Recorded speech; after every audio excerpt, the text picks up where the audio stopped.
শহীদ উসমান বিন হাদিকে আমি খুব কাছ থেকে দেখার সুযোগ পেয়েছি। ঢাকা বিশ্ববিদ্যালয় ক্যাম্পাসে আমার বড় ভাই ছিল। এই জুলাই বিপ্লব পরবর্তী 16 মাস জুড়ে আমরা যে লড়াই করছিলাম আধিপত্যবাদের বিরুদ্ধে, আগ্রাসনের বিরুদ্ধে, বাংলাদেশে ইনসাফ কায়েমের জন্য এবং শহীদদের আকাঙ্ক্ষার আলোকে একটি নতুন বাংলাদেশ বিনির্মাণ করার জন্য, সেই জায়গায় আমরা একসাথে সহযোদ্ধা হিসেবে কাজ করেছি।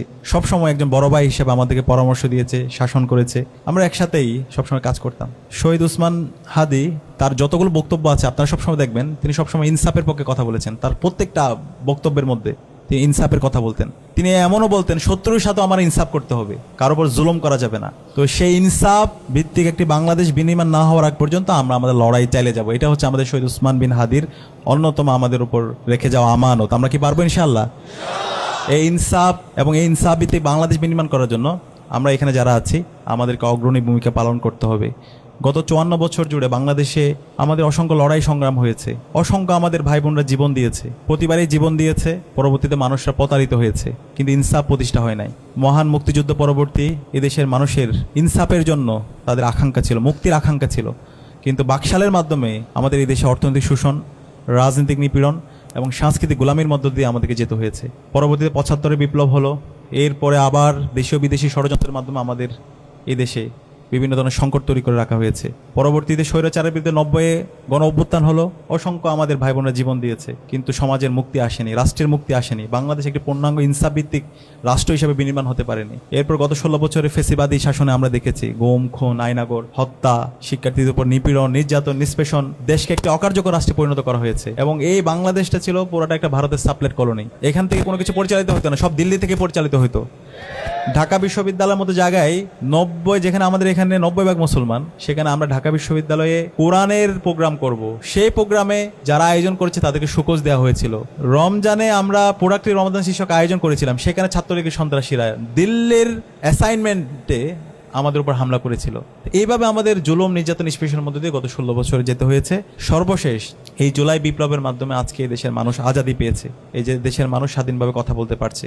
কিন্তু যে আজাদি আমরা আশা করেছিলাম, যেই ফেসিবাদ গত 54 বছরে বাংলাদেশকে একটি ব্যর্থ রাষ্ট্রে পরিণত করার চেষ্টা করেছিল, সেই ফেসিবাদী কাঠামোকে ভেঙে চুরমার করে দেওয়া, সেটা গত 16 বছরে কিছু মানুষের সেই ফেসিবাদের প্রতি দরদ এবং ফেসিবাদী কাঠামো রেখে দেওয়ার যে চিন্তা এবং রাজনৈতিক দলগুলোর বিভাজন, যারা কালচারাল ফেসিস্ট চক্র আছে, তাদের বিভিন্ন ধরনের ষড়যন্ত্র এবং চক্রান্তের কারণে সেই জুলাইকে আমরা একটা পরিপূর্ণ বিপ্লবের রূপ দিতে পারিনি। এই জুলাইকে একটা পরিপূর্ণ বিপ্লবের রূপ দেওয়ার জন্য আমাদের উসমান হাদি ভাই জুলাই বিপ্লব পরবর্তী তিনি লড়াই সংগ্রাম জারি রেখেছেন। তিনি সবসময় কথা বলেছেন, তিনি আধিপত্যবাদের বিরুদ্ধে কথা বলেছেন, আগ্রাসনের বিরুদ্ধে কথা বলেছেন, তিনি ইনসাফের পক্ষে কথা বলেছেন।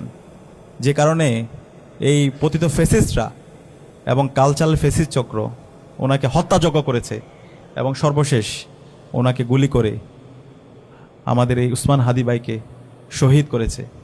তো আমরা আজকে শপথ নিচ্ছি, উসমান হাদি ভাইকে যারা হত্যাযজ্ঞ করেছে এবং উসমান হাদি ভাইকে যারা শহীদ করেছে, তাদেরকে আমরা এই বাংলাদেশে রাজনীতি করতে দিব না ইনশাআল্লাহ।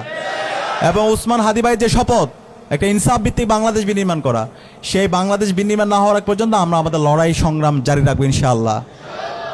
বিশেষ করে আজকে আমি ঠাকুরগাঁয়ের শিক্ষার্থী এবং বিভিন্ন পেশাজীবীদের সাথে কথা বলছি। আজকে যদি উত্তরবঙ্গের কথা বলি, গত 54 বছরে উত্তরবঙ্গের কোনো পরিবর্তন আসেনি। কেন আসেনি? এই উত্তরবঙ্গের যারা রাজনীতি করেছে, যারা রাজনীতিবিদ হয়েছে, সবসময় এই ভারতের প্রেসক্রিপশনে রাজনীতি করছে। ঠাকুরগাঁয়ের মাটিও মানুষের কোনো ভাগ্যের পরিবর্তন হয় নাই। সে কারণে এখনই সময় আমাদের যারা ইনসাফের প্রতিনিধিরা আছে তাদেরকে আমাদেরকে মনোনীত করতে হবে। আমি এখানে যারা প্রতিনিধি আছে তাদেরকে বলবো, আপনারা উসমান হাদি ভাই থেকে একটু শেখেন এবং আপনারা করছেন। উসমান হাদি ভাই কীভাবে ক্যাম্পেইন করেছে, কীভাবে মানুষের কাছে গিয়েছে, কীভাবে মানুষের মন জয় করে নিয়েছে, কীভাবে আধিপত্যবাদের বিরুদ্ধে, আগ্রাসনের বিরুদ্ধে কথা বলেছে, সেভাবে আমাদের কথা বলতে হবে। মাটি ও মানুষের ভাষা বুঝতে হবে এবং আমাদের যে চিন্তাগুলো, তারুণ্যকে নিয়ে আমাদের চিন্তা কী, সেগুলো আমাদের সমাজের কাছে পরিষ্কার করতে হবে।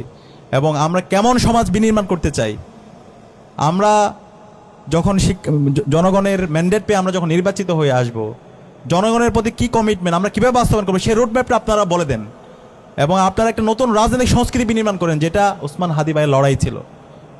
আমি বিশ্বাস করি এই নতুন রাজনৈতিক সংস্কৃতি যদি বিনির্মাণ করতে পারি এবং আমরা যদি সমাজে ইনসাফ কায়েম করতে পারি, তাহলে বাংলাদেশ কখনো আর পথ হারাবে না ইনশাআল্লাহ। তো এখনই সময় আমাদের এই ইনসাফ ভিত্তিক একটি বাংলাদেশ বিনির্মাণ করা। শহীদদের আকাঙ্ক্ষার আলোকে একটা বাংলাদেশ বিনির্মাণ করা। এবং আমি বিশ্বাস করি আমরা সবাই ঐক্যবদ্ধভাবে সেই ইনসাফ ভিত্তিক বাংলাদেশ আমরা বিনির্মাণ করতে পারবো ইনশাআল্লাহ। আমরা এখানে 3জন প্রার্থী আছে, দীর্ঘদিন ধরে আপনাদের অঞ্চলে কাজ করছেন। আমাদের ইসলামী ছাত্র শিবিরের সাবেক কেন্দ্রীয় সভাপতি, যাকে আমরা জীবন্ত শহীদ বলি, দীর্ঘ ফেসিবাদী আমলে যিনি সবসময় লড়াই সংগ্রাম জারি রেখেছেন। এবং বাংলাদেশে যতগুলো ছাত্র সংগঠন আছে এবং রাজনৈতিক দল আছে যাদের উপর সবচেয়ে বেশি জুলুম করা হয়েছে, সেই সংগঠনের সাবেক কেন্দ্রীয় সভাপতি দেলাওয়ার হোসেন সাইদি ভাই আপনাদের একজন প্রার্থী, যাকে টানা 57 দিন রিমান্ডে দেওয়া হয়েছে, দিনের পর দিন নির্যাতন করা হয়েছে। তার মধ্যে একজন যোগ্য প্রার্থী আপনাদের আসনে মাস্টার মিজান ভাই আছেন, আব্দুল হাকিম চাচা আছেন, যারা দীর্ঘদিন ধরে আপনাদের সাথে ছিল, সুখে দুঃখে সবসময় আপনাদের পাশে ছিল। তাদেরকে আপনারা দেখেছেন তারা কেমন মানুষ। তারা এই সমাজে ইনসাফের জন্য দীর্ঘদিন ধরে লড়াই সংগ্রাম জারি রেখেছেন।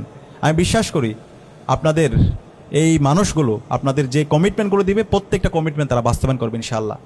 তাদের যে সততা, তাদের যে দক্ষতা, তাদের যে অনেস্টি ইন্টিগ্রিটি, সেটা ব্যাপারে কেউ কোয়েশ্চেন করতে পারবে না ইনশাআল্লাহ। জনগণের যে অধিকার, জনগণের যে ক্ষমতা, সেই ক্ষমতা জনগণের হাতে ফিরে দেওয়ার জন্য তাদের লড়াই ইনশাআল্লাহ।